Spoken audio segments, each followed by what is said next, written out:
The practice of self-flagellation, harming one's skin with the intensity of extreme suffering, which reached its pinnacle in 13th century Christianity, presupposes, beneath the bodily surface, a self that must transcend the skin in order to become closer to God. This doctrine expresses a twofold understanding of the skin. Firstly, we can think of skin as a veil, a visible level of materiality that contains but also keeps the true self in secrecy. Secondly, the skin stands for a passageway. It is the primary home to ecstatic and transcendental tectonic movements of pleasure and pain that take the self outside itself. The contemporary subject is charged with the precarious act of holding these metaphors of skin and self in tension. As vocalized by Lyotard, we find ourselves under the imperative to be simultaneously all surface while embalming a hidden depth, only partially unearthed through the systematically documented online almanac of favorite books, film, and albums. Živa Božičnik-Rebec's work entitled The Bleeder, which was part of the collective exhibition Surface Resistance, is materialized as a latex vest pierced with metal nails. The artifact was synchronously displayed on video and placed as a here and now instance of artistic expression in the exhibition space. The latter version, expelled, in opposition to the video from containing a physical body, hangs from a putrescent ceiling in Castle Zmurek with a particular translucent emptiness. As all surface, an absolute surface emphasized through the piercing placement of nails, the bleeder faces the viewer with particular uneasiness. Its depth is but a void. The skin tissue is believed to be among the earliest specimens to be examined under the microscope. Although the microscope itself, as a marker of a specific epistemic cut, underpinned the dependence on the eye as a determinant mode of knowledge production, the fact that the skin as the most visible facet of the human holds complex constellation of cells revealed the limits of the unaided eye. Skin is therefore both absolutely visible and desperately invisible. Perhaps it is in this comorbidity of human relation to skin where the obsession with it occasions. The desire to prickle, pierce, and modify it cohabits with a tendency to tame any natural currents of change that inscribe itself on it. The critique of this obsession through the chassis of surface and the question of its representation has only in recent years received particular attention in the Slovenian artistic space. The omnipresence of digital surfaces that quickly outgrew the name of prostheses and expanded, meticulously shaping our brain and senses to the entirety of human aesthesis, seems to stand in structural opposition to the primary property of skin, its intersubjectivity and porosity, its ambiguous outer-inner role of the limen of the human subject. Voran Skumar's installation Surface Površina, that we can see here, from 2019, acknowledges the body and technology as part of the same epistemological operation. The perforation of the surface is the presupposed process of extracting the truth from the body. The question that the author poses with this work is how the algorithm, as materialized through the structure of the pure surface, unburdened by some interior flesh, reads the skin. If the skin acts as a canvas which exteriorizes the truth of the body, while at the same time serves as a signifier of the eye's insufficiency, then to submit the skin to seeming absolute scopophilia of the digital technology is to uncover a double inefficiency of the skin qua object of the gaze. The skin can never be fully known and exhausted. Each attempt at its seizure demands either a separation from the lived body or a separation from a precise gaze. In the traditional five-fold differentiation of the senses, skin is conceptually tied to the sense of touch and functions both as a biological predisposition of the tactile sensibility, as well as a structural metaphor of touch.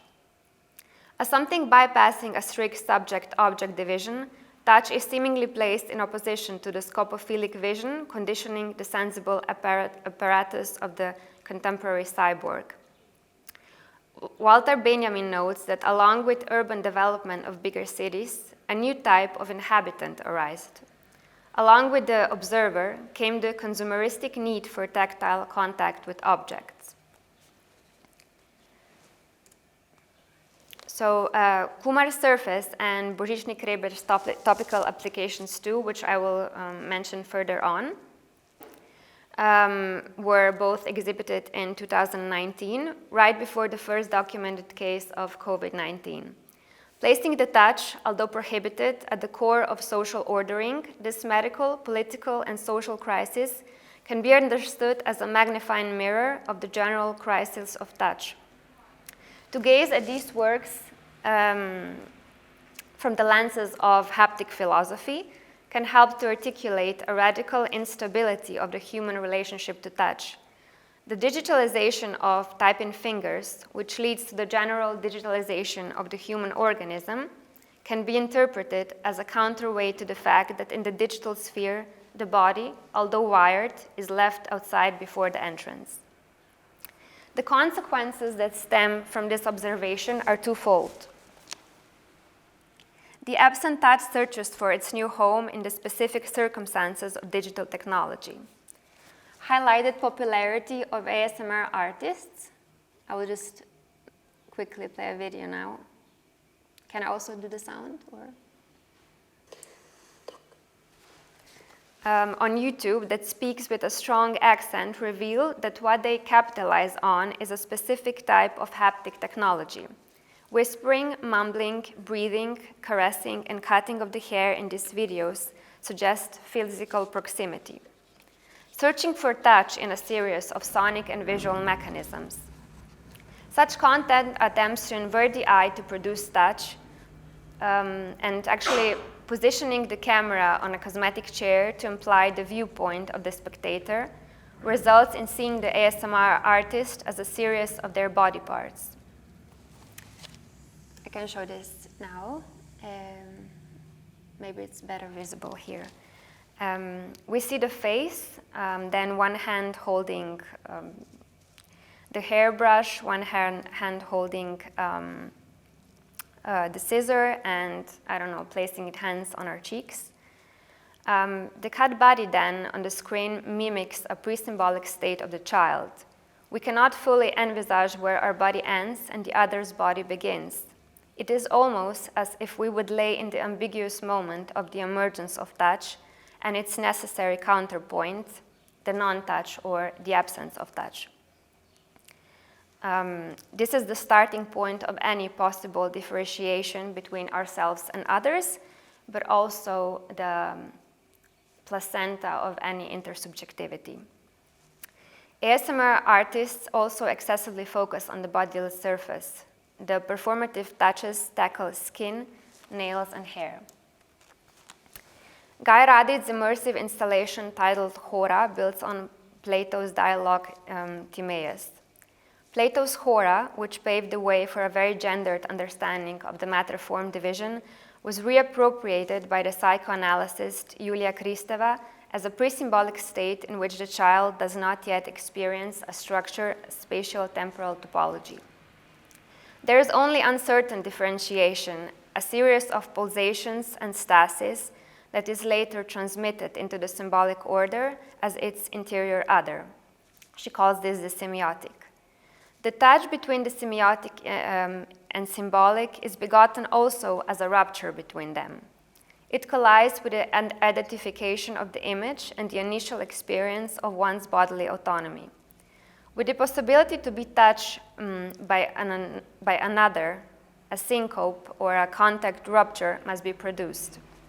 With the possibility, also I just want to say that as an immersive installation, Rodich's Hora replies to the movement of the observer. So when someone walks in, I think there's like a simulation of a certain liquid or a certain dynamic force that sort of interacts with the observer. So what is produced here is not an object-subject division, but like a pre-symbolic potentiality of touch, or the feeling of that. because it's also, what contributes to that is also the fact that there's no clear relationship here between the passivity and activity. So in opposition to Plato, that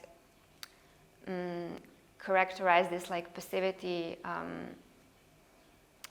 of the matter and this division, she sort of actually mentions only Plato, but corresponds more to then Kristava's theory, or this subversion of it. So the second consequence of the general digitalization of the human body results in new conceptualizations of time, space, and body.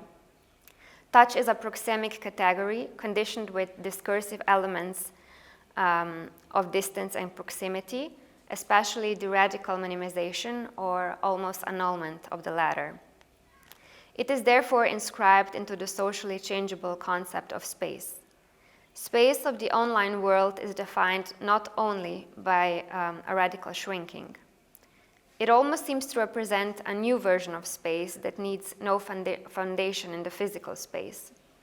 At the same time, the digital reality is faced with a specific spatial ambient of perpetual future produced by the serial functioning of algorithmic rhythmicality. The sense of touch as a crucial instance of both ontological as well as phenomenological existence of the human thus finds itself in the liminal state that requires a reconceptualization.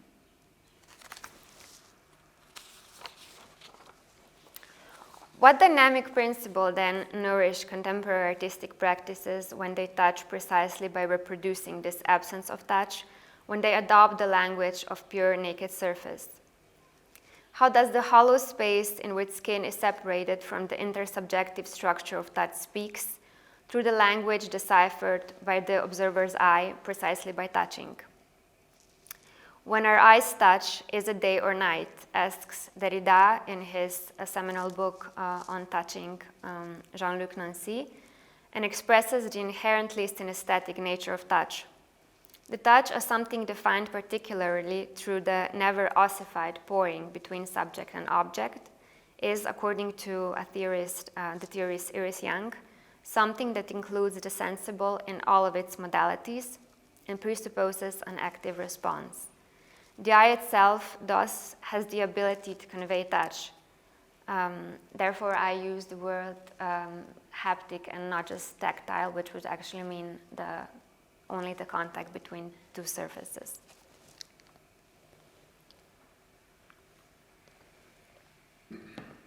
In the Lacanian mirror stage, the child is understood to identify or misidentify with the image in the mirror, the fruition of which is both a unifying self and a lack that is to forever haunt the subject, according to Lacan. The name for this frightening residue is for him the object small a. In the original text, what is ignored, or at least I think it is ignored, is the almost primordial role of touch in establishing the eye as a means of identification. For the gaze to function as a spatial pinpoint of the subject, the mirror's surface must be touched, and the mirror's frame must be seen as the only thing that does not have a matching object in the reflection. On the other hand, the child's body is the only thing not entirely seen in the spatial world, but is, however, felt through the proprioceptive touch of one's interiority, so this inner bodily feeling that we all have. Touch in this way can be envisioned as a synaesthetic web of senses that precedes a strict differentiation of the senses. However, there exists a repetitive continuity where the eye turns inwards, letting go of the subject-object division, and becomes open for its haptic potentiality. I took this conclusion just by the mere fact that the mirror itself, as this crucial object, is what reflects, so always returns, and it's never just one-sided. Even if we trace Lacanian operationalization of the mirror stage with more faithfulness, a word-by-word reading places the identification with the image to the moment when the child in the mother's arms turns around to see that it is them who the mother is holding. So the child looks in the mirror, then returns to the mother, then back. However, this gesture too lays bare a continuity between touch and gaze, Understanding that there is a duality between the child and the mother is inherently linked to the conceptual split in those arms, that process of carrying a self and the other in front of the mirror, or being carried. If I return to Božičník-Rejbert's The Bleeder, I believe in that sense that it inverts the logic of the mirror stage, so one reading could be like that. The video, actually I have no photo, but there was also a video where the body is it's small, it's breathing slowly, and yeah. So the video features a minimal movement of the body inside the nails-pierced vest. As a total visual field, the video has the effect of creating a self-contained space, perceptual space, that confronts the spectator in that castle. It creates what Susanne Lange calls a virtual space, a space opposite the eye and related directly and essentially to the eye. Turning back to the palpable space, the empty vest offers no matching corporal element. By enclosing this dual contact only on the surface of the virtual space, the physical as the par excellence scene of touch and a haptic reference point where the gaze reaches for its own sustainment, produces touch only as a palpable emptiness. So like two versions of representation make the emptiness or the absent touch or touch with no one who would be touching more palpable. The observer is touched by something, but by something that is nothing. The reality becomes a pure surface, and the only thing signifying touch is the virtual, the place of the naked surface, already positioned in a paradoxical and ambivalent relation with touch. The atmosphere that enveloped the exhibition was also an integral part of its conceptual formulation. As one may read in the accompanying text, quote, "These diverse and irreconcilable historical contexts and regimes of power left a strong mark on the castle's architecture. The rooms are packed with historical moments without a clear chronology, which establishes a time of the surface, a time of unusual coexistence without before and after, but rather below and above." End of quote. As the bleeder is represented to two different means of expression, but also has continuity with two other works, The Vest and Soap, which also contains beneath the surface nails. It meddles with any chronological clarity. At the same time, it links the images of movement and body with the video shot prior to the exhibition. Meanwhile, the spatial temporal field that corresponds to the sense of touch, so the here and now, serves as an empty counteract to the video. The exhibited coexistence of these two representations of the bleeder enhance this void, or the touch that cannot actually be ascribed to anything palpable. If I return to Susanne Lange, according to her, she actually writes extensively on the volume of art, so both sculptures and objects. The object and sculptures that convey the feeling of an organic form, which I think it's also the touch that has no clear source, so the touch as this Lacanian little object A, have, according to her, a sort of continuity with the emptiness around them. So she claims that because they mimic organic forms, and organic forms in life tend to remain alive or stable, that they sort of establish this continuity with space. And therefore, she says it's also artistic objects that manage to do that have a continuity with the emptiness around them. She says that the void enfolds them, and that the unfolding space has vital form as a continuation of the object. Thought through this optics, the bleeder creates a double emptiness, both within both within as well as outside of it, taking all of the tension on the surface. the surface that is also highlighted precisely by this porosity that the nails create. The pure surface, the surface as covering nothing but an entity for itself, heightens an alienating effect of the touch of the void, a crisis of touch made tangible through intangible touch of emptiness on the surface.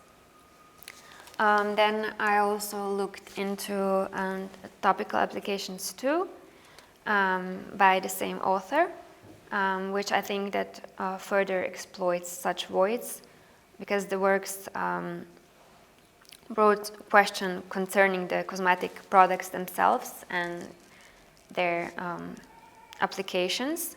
So the applications of the object of the substances to specific body parts, and this by definition treats the body as a series of separate surfaces with properties which are different. We can also read in the text flexibility, smoothness, reflectiveness, tone, etc. So the works co-function in a white cube as separate units, gathered precisely around the complete absence of touch between them, such as the case, for example, with the gloves, that seem sort of to express a past use, but actually they are isolated. They have no actual traces of the body, and sort of imply that have never been in contact physical with neither hands or face. So they actually function as a powdered interface. So yeah, I think these are the examples I covered, mostly from Zsigor Božičný Hrebec and some from Guy Rodic and Boran Kumer, and I just wanted to express with this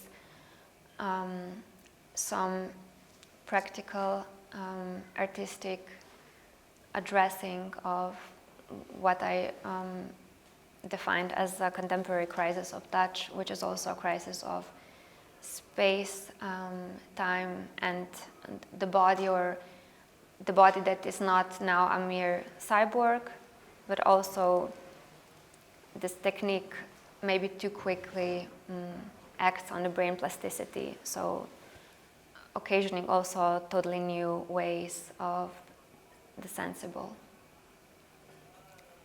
Yeah, thank you.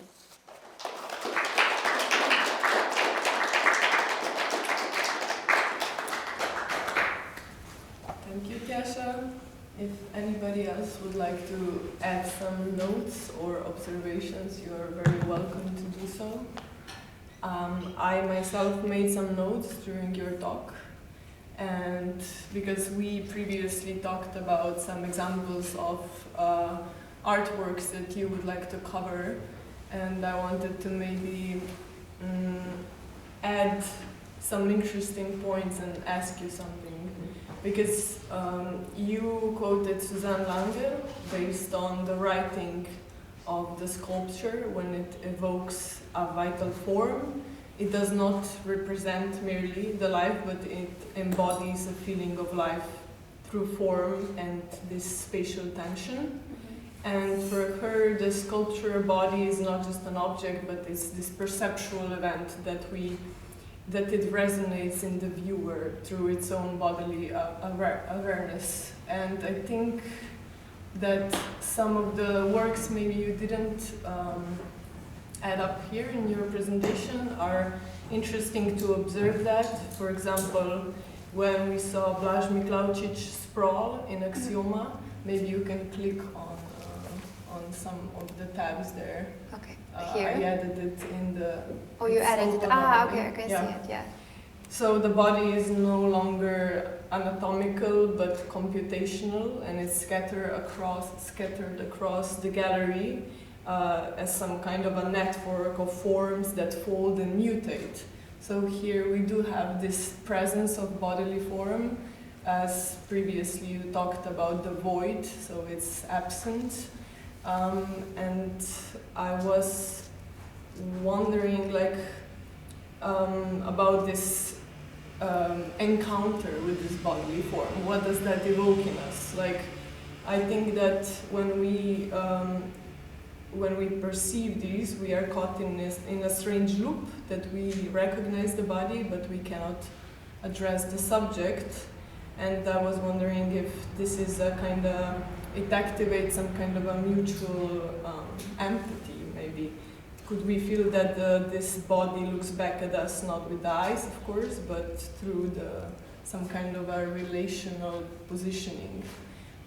Maybe about if you have any opinions about what happens in this space when this happens, this encounter.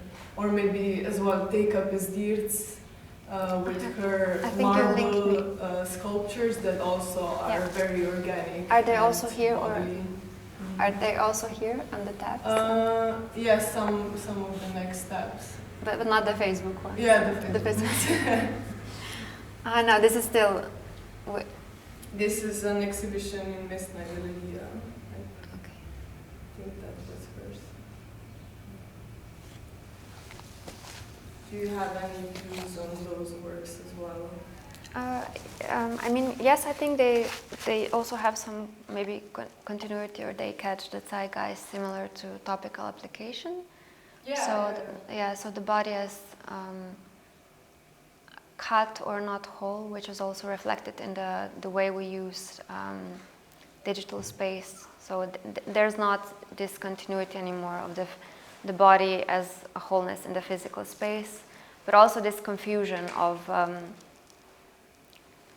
if our cognitive apparatus is sort of adopting the mechanisms of the digital or its rhythm, then I feel also we sort of have a problem to kind of pinpoint ourselves in this like plethora of images.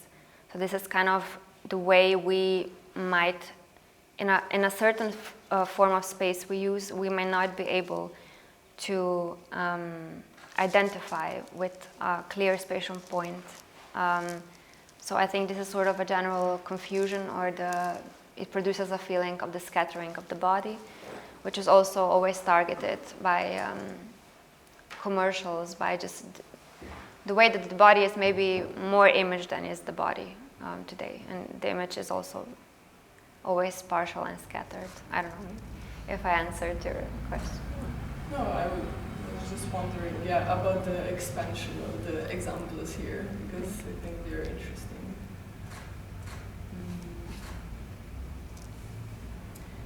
Maybe I was also wondering, like the crisis of touch you were talking about, in your view, what does it mean for the new, like the aesthetic language in contemporary art that we are observing now? Is this maybe, so the recurring fascination with organic, alien-like forms is in synthetic media art? Is it maybe, does it reflect this preoccupation with the absence of embodied touch? This is an interesting thing that I think it's happening, and it's connected to what you're talking.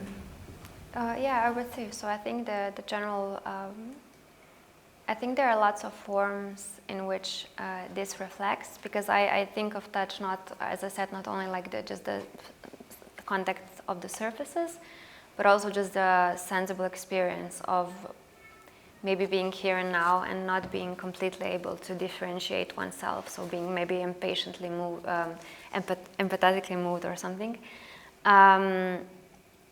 But yeah, I also think that a reflection of that is maybe a fascination with, in general, with maybe robotics, because I think as the discourse on AI is more present, I feel there are also newer ways to think about the potential touch of the robot itself, or some intelligence that would be embodied.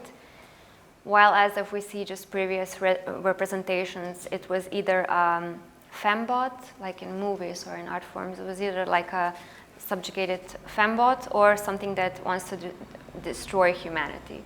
So this was like two ways of seeing this new technological force.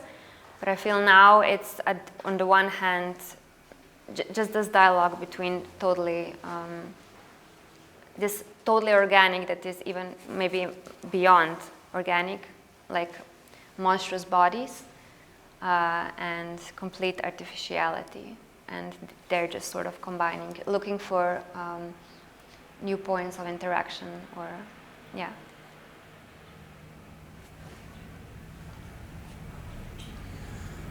I was just reminded during the lovely talk that you had that haptics has had a central role within artistic discourses, particularly in the 80s, regarding artists that, as you've also mentioned, focus primarily on surfaces and their dynamics and their sort of affinity to organic shapes. So artists like Chris Tucker, and there was also a lot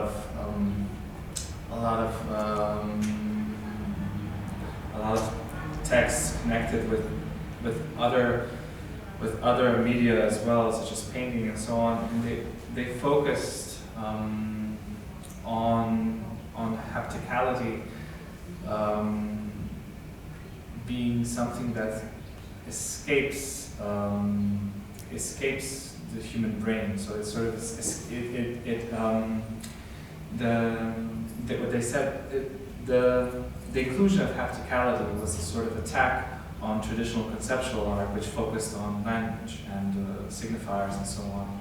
And so haptics was a way to combat this by saying that there is something that sort of escapes linguistics and is sort of more visceral, more direct, something that happens to us before we are able to symbolize it or within the signifying chain. The proponents of this in our Slovenian space were theoreticians such as Tomáš Brejc and Andrej Medved, which heavily emphasized like artists like Lujev Pivec and Tjaša Škorjanc as champions of these problems. But what you're saying is you're framing haptics in a much different framework, and also revitalizing it with other examples. This was more of a comment than a question. Thank you. Yeah, but also I think it's. I mean, I looked up into that in a way, and yeah, it was also, I understood it as something that language cannot fully envelop. As in, I still think that the poetic metaphor, so in poetry, this still can produce sort of touch. It's still linguistic, but however, the meaning or the sort of this sensibility that is encapsulated in the word or in the metaphor itself, it sort of outgrows the pure meaning. So I think I agree, but at the same time, I think language has like this way of this approaching the this intouchability of touch. Yeah, I'm not sure what else means.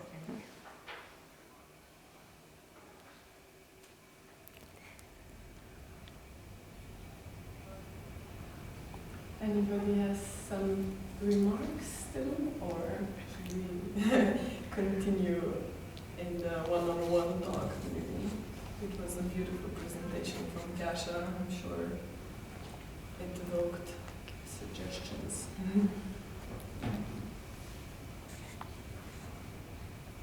I mean, maybe I can ask a question. It's not like super structured or anything like that, but like for me, the crisis of touch overlaps with excess of touch. So I feel like that these two aspects are combined, and it's interesting how like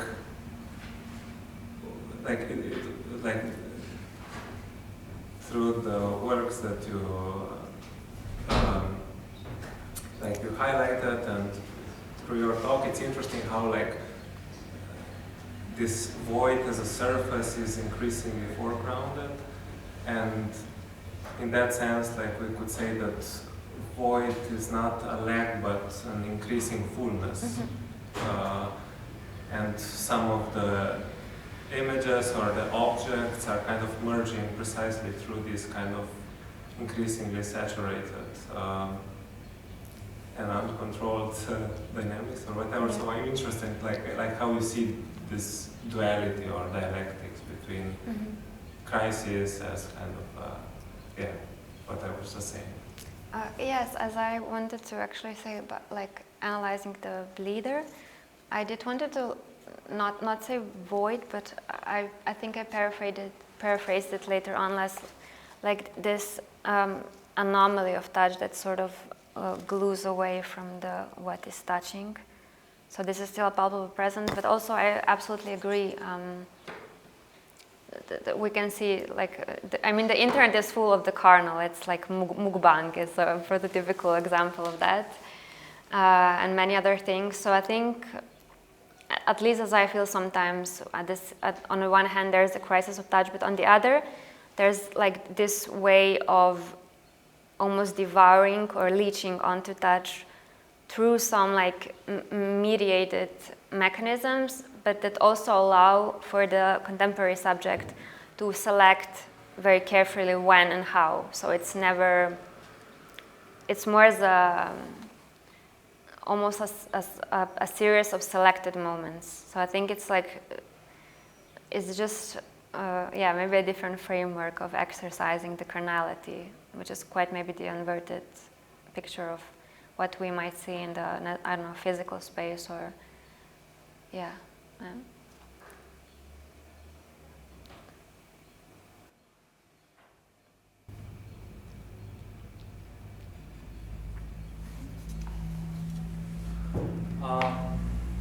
Thank you. This concludes this talk. If anyone would like to interact with Tjaša or anyone else here, they're free to.